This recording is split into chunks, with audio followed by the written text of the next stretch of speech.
प्रधानमंत्री नरेंद्र मोदी की अध्यक्षता में आज केंद्र कैबिनेट ने 4 महत्वपूर्ण फैसलों पर मुहर लगा दी। इनका कुल खर्च करीब 19,919 करोड़ रुपए है। मुख्य फोकस हाईटेक मैन्युफैक्चरिंग, इंफ्रास्ट्रक्चर और रेलवे पर रहा। सूचना एवं प्रसारण मंत्री अश्विनी वैष्णव ने प्रेस ब्रीफिंग में बताया कि ये फैसले आत्मनिर्भर भारत को मजबूत करेंगे और लाखों नौकरियां पैदा करेंगे।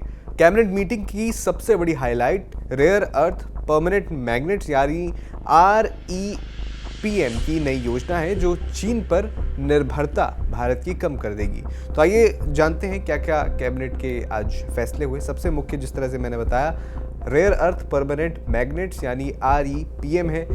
ये एक मैन्युफैक्चरिंग स्कीम है। इसका बजट लगभग 7,280 करोड़ रुपए रखा गया है। लक्ष्य क्या है कि भारत में 6,000 मीट्रिक टन प्रति वर्ष की क्षमता वाली यूनिट्स लगाई जाएं।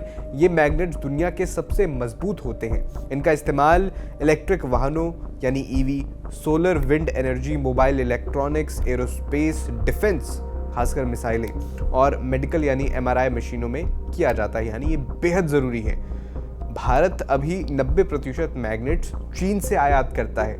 2025 में डिमांड 4,000 टन है, जो 2030 तक 15,000 टन हो जाएगी।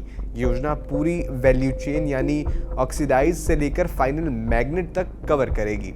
अब ये जो स्कीम है, ये कैसे चलेगी? ग्लोबल बिल्डिंग से 5 कंपनियों का चयन होगा। अवधि 7 साल की होगी, यानी पहले 2 साल प्लांट सेटअप किए जाएंगे, अगले 5 साल बिक्री पर इंसेंटिव मिलेगा। इसके असर से EV और ग्रीन एनर्जी सेक्टर को बूस्ट मिलेगा। हजारों जॉब्स क्रिएट होंगी। कई कंपनियां इसमें इंटरेस्ट दिखा सकती हैं। इसके अलावा कैबिनेट में एक और बड़ा फैसला हुआ, वो था पुणे मेट्रो का विस्तार। फेज 2 में 2 नई लाइनें लगाई जाएंगी। इसका बजट लगभग 10,000 करोड़ रुपए है। लाइन 4 रहेगी ये, और लाइन 4A, इन दोनों लाइनों को मंजूरी मिली है। कुल लंबाई इनकी 25.3 किलोमीटर है। पुणे में आपको बता दें, आबादी 80 लाख से ज़्यादा है। ट्रैफिक इससे कम हो जाएगा और पब्लिक ट्रांसपोर्ट बेहतर होगा। इसकी फंडिंग केंद्र सरकार और महाराष्ट्र सरकार और साथ में अंतर्राष्ट्रीय एजेंसियां मिलकर वहन करेंगी। इससे शहर की कनेक्टिविटी बढ़िया होगी। इसके अलावा कैबिनेट में एक और बड़ा फैसला हुआ। गुजरात और महाराष्ट्र में रेलवे डबलिंग प्रोजेक्ट्स पर मुहर लगी, यानी तेज़ कनेक्टिविटी मिलेगी। इसको कुल बजट दिया गया है 2,781 करोड़ रुपए।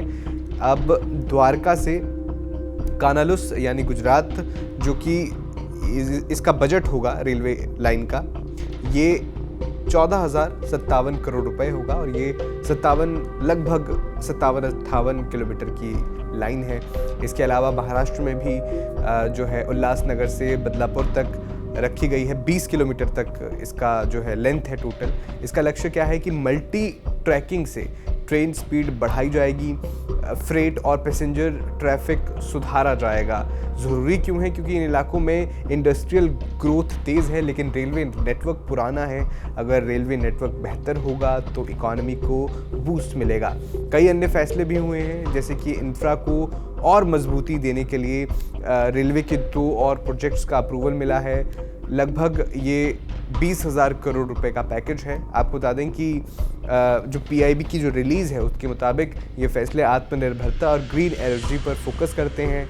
ये फैसले कुल मिलाकर मैन्युफैक्चरिंग और ट्रांसपोर्ट को नई ऊंचाइयां देंगे। PLI स्कीम्स अब 15 से ऊपर हो गई हैं, जो कि निवेश का एक बड़ा हिस्सा है। आपको बता दें कि भारत लंबे समय से क्रिटिकल मिनरल्स जैसे रेयर अर्थ एलिमेंट्स में चीन पर निर्भर रहा है। 2023-24 में चीन ने एक्सपोर्ट कंट्रोल सख्त किए थे, जिसकी वजह से डोनाल्ड ट्रंप और चीन के बीच तकरार भी हुई थी। उसी की वजह से सप्लाई चेन प्रभावित हुई थी। तो अब जो है PLI स्कीम्स 2020 से चल रही हैं, जो प्रोडक्शन पर इंसेंटिव्स देती हैं। जो ये पैकेज है रेयर अर्थ जो मैग्नेट्स का, इससे कहीं ना कहीं इंडस्ट्री को बहुत बूस्ट मिलेगा। अब भारत का टारगेट ये है कि 2030 तक 500 गीगावाट ग्रीन एनर्जी प्रोड्यूस की जाए, जहां ये मैग्नेट्स अहम भूमिका निभाएंगे। पुणे मेट्रो भी एक अहम फैसला था। आपका इन फैसलों पर क्या कहना है, हमें कमेंट बॉक्स में ज़रूर बताएं।